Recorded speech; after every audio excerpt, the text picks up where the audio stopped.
MKTV Hindi story. दो घड़ों की कहानी।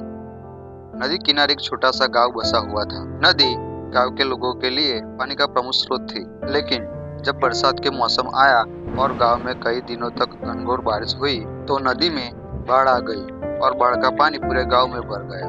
मकान पानी में डूब गए, लोगों को सुरक्षित स्थानों पर भागना पड़ा। बाढ़ के पानी में लोगों के घरों की कई चीजें बहने लगी। उनमें दो घड़े भी थे, एक पीतल का घड़ा था और एक मिट्टी का।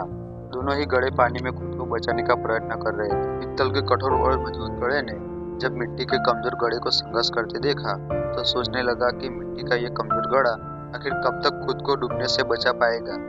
मुझे इसकी सहायता करनी चाहिए, उसने मिट्टी के घड़े से कहा। मित्र सुनो, तुम मिट्टी के बने हुए हो और बहुत कमजोर हो। बाढ़ के इस पानी में तुम अधिक दूर तक नहीं जा पाओगे और डूब जाओगे। मेरी बात मानो और मेरे साथ रहो, मैं तुम्हें डूबने से बचा लूंगा। मिट्टी के घड़े ने पीतल के घड़े को देखा और उत्तर दिया।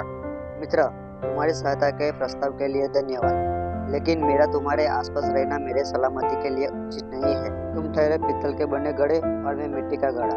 तुम बहुत कठोर और मजबूत हो, अगर तुम मुझसे टकरा गए तो मैं तो चकनाचूर हो जाऊंगा। इसीलिए तुमसे दूर रहने में ही मेरी भलाई है।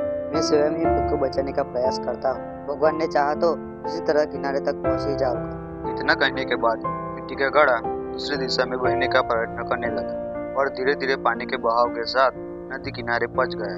वही दूसरी बार पीतल का भारी घड़ा भी प्रयत्न करता रहा, लेकिन नदी के पानी के तेज बहाव में खुद को संभाल नहीं पाया। उसमें पानी भर गया और वह डूब गया। तो दोस्तों, यहाँ पर यह कहानी पूरी होती है और इस कहानी से यह सीख मिलती है कि विपरीत गुणों की अपेक्षा एक समान गुण वाले अच्छी मित्रता कायम कर पाते हैं।